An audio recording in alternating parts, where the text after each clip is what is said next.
All right, folks, get ready, because this deep dive, we're off to Stars Hollow. You guys sent in a really interesting one this time, Gilmore Girls, right?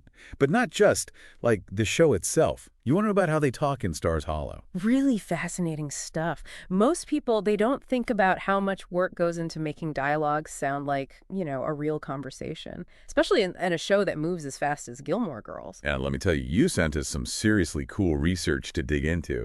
There's an academic study on, get this, the language of television, a whole chapter dedicated to what makes Gilmore Girls so bingeable. Don't forget Wikipedia. Oh, yeah, haha, of course. Wikipedia, always there to get us started. All right, so you ready to dive in? Absolutely, let's do it. This study we read called Gilmore Girls, a dramedy, which, makes sense, right? One minute you're laughing, the next you're grabbing tissues. But what's cool is that dramedy label, it kind of dictates how they use language in the show. Totally. It's about creating a world for the viewer, right? Yeah. And dramedy dialogue, it's tricky. It's got to feel real, like something you'd overhear at Luke's, but also got to keep you hooked. And they do it by, like, packing in the emotional language. Way more than you'd hear in a normal conversation, right? Yeah. Just think about all those Lorelai and Emily blowouts. Oh, for sure. For sure. Or those heart-to-hearts Lorelai and Rory have. Exactly. All that emotion just sucks us in as viewers. Like, we're the ones feeling everything right there with them. It's true. And that's what makes us connect with the characters so strongly. We get invested in their lives, in the story. Hold on. You're saying all that emotional language actually makes the show more binge-worthy? Definitely a factor. That chapter you sent, The Bingeable Mrs. Gilmore, it talks about how the fast-paced dialogue keeps viewers engaged. And it's not just what they're saying, it's how much and how fast. It's like a rhythm, almost. Oh, yeah. Gilmore Girls definitely has its own rhythm, that's for sure. But, reading through this study, something else struck me. The dialogue, it's super focused on the speaker. Tons of I, you, we, way more than other shows. Interesting, right. Subtle, but it changes everything. It's like they build their own little world, and they're letting us listen in. Exactly. And because of that, we feel like we're part of something. It's intimate, like we're sharing coffee at Luke's, listening to them banter. Right, we're not just watching the show, we're right there in the thick of it.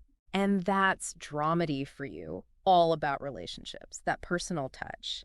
And using those direct pronouns, the I, you, we, it really brings that intimacy home for the viewer. You're in their world, feeling what they're feeling. So we've got that dramedy style down, right? Fast-paced, emotionally driven. It's Gilmore Girls through and through. But you know what else is interesting? You asked about the Netflix revival, A Year in the Life. Yeah. And whether it still felt like the same show, language-wise. Yeah, it's kind of a mixed bag, actually. A Year in the Life, it definitely has a lot in common with the original series, especially when you look at how the story structure... Like how they bring in new characters and stuff at about the same speed. Exactly. That chapter, The Bingeable Miss Gilmore, it points that out. But, and this is the big but, there's a big difference, and it all comes down to how TV's changed. See, the original Gilmore Girls, it was a product of its time, bound by, the rules of broadcast TV. Shorter episodes, commercials every 5 minutes. Exactly. Think about it. They had 42 minutes to tell a complete story, knowing people might change the channel during commercial breaks. So they used this technique, beats, they're called. Beats. Yeah, like mini cliffhangers. Those little bursts of drama or intrigue they sprinkle in to keep you from changing the channel. Classic broadcast stuff. Right. Got to keep those viewers hooked. Exactly. But streaming, Netflix, and all that, they changed the game. A Year in the Life, it had the luxury of longer episodes, some of them almost 90 minutes long. No commercials, no need to rush. So that's why those Netflix episodes feel different. They had room to breathe. Totally. They could spend more time on those quirky, Stars Hollow moments, let the conversations play out naturally, No pressure to cram everything into 42 minutes. It's kind of like comparing a short story to a novel. They can both be amazing, but they use their time differently. Wow, never thought of it like that, but that's spot on. This is making me think about something else that always stood out to me about the show. The food. I mean, Lorelai and Rory, they practically live on coffee and takeout. But it's more than just eating, don't you think? You're absolutely right. Food in Gilmore Girls, it's its own language. It tells you a lot about social class, the differences between Lorelai's world and her parents' world. Just think about it. You've got Luke's diner on one hand and then Emily's fancy Friday night dinners on the other. It's like they're speaking different dialects of deliciousness. Luke's, it's all about comfort, right? Warmth, familiarity. But Emily's dinners, they're about elegance, tradition. maybe even showing off a little. Exactly. Luke's is a place where everybody knows your name. You can grab a burger without judgment. But Emily's dining room, that's all about appearances. Remember those endless courses? The French names Rory and Lorelai could barely pronounce. It's totally Emily's way of, like, maintaining control, her element. And Lorelai, she's rebelling against all that. Give her pancakes at Luke's any day over caviar and champagne. It's amazing, though, how they use food to show that tension and love between Lorelai and Emily. They don't always agree, but they connect over food, even if it's just a shared love of coffee. Speaking of things that add to the atmosphere of the show, we can't forget about the music, can we? Oh man, that iconic theme song. Those troubadours always popping up in Stars Hollow. It's like music is woven into the very fabric of the show. Right. Think about how much emotion they pack into Where You Lead, that Carole King song. It perfectly captures that Lorelai and Rory vibe, and the fact that she re-recorded it with her daughter adds a whole other layer. Chills, literal chills. Yeah. It's like the song's talking directly to them and to us watching. And then you've got those troubadours, right? They add this whimsical, almost fairy tale-like quality to Stars Hollow. They're like a Greek chorus commenting on everything that's happening. They just add to that unique rhythm and charm of the show. Yeah, music is definitely not just background noise in Gilmore Girls. It's a key ingredient in the storytelling. It really is. It's like every song, every little musical cue, it's chosen specifically to make us feel something.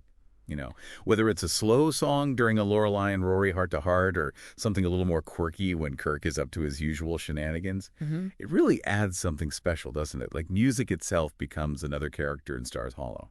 But, okay, we've talked a lot about how they use language in the show, but do you think any of this, the dramedy thing, the fast talking, the focus on the speaker, do you think it actually makes Gilmore Girls more binge-worthy? That's a tough one. It's got to be a bunch of things working together, right? Like what? Well, the characters are fantastic. The settings, both charming and relatable. And the humor, it holds up. But yeah, I do think how they use language plays a big role in making it so addictive to watch. Because it makes us feel close to the characters, like we're right there with them. Exactly. It's like that conversational style, all that back and forth. It just pulls you in. You're not watching the show. You're experiencing it with them. And who doesn't want to escape into Stars Hollow for a while? Especially when, real life gets a little too real. Oh, it's total comfort viewing. And honestly, I think a lot of that comes from how warm and familiar the dialogue feels, like slipping into your favorite comfy pants. You know it's going to be good. Okay, last question before we say goodbye to Stars Hollow for now. All this research we looked at, is there anything that, really surprised you? You know what got me? How intentional everything is with the dialogue. It's not just being witty to be witty. It all has a purpose. Revealing character, moving the story forward, building that world we all love to get lost in. They really cracked the code, didn't they? Making dialogue that's both entertaining and meaningful. Totally. And that's not easy to do, especially with a show as funny and heartwarming as Gilmore Girls. Well, folks, there you have it. We took a deep dive into the world of language in Gilmore Girls, and wow, did we uncover some fascinating stuff. We talked about everything from dramedy dialogue and fast-paced banter to the unique ways they use food and music to tell stories. Oh, and we can't forget how TV itself has changed from the old days of broadcast to the streaming world we live in now. It's affected how stories are told, the pacing, everything, especially noticeable in that Netflix revival. If you want to explore this even further, we've got links to all the amazing research we used up on our website, so go check it out. And until next time, keep those conversations lively, folks.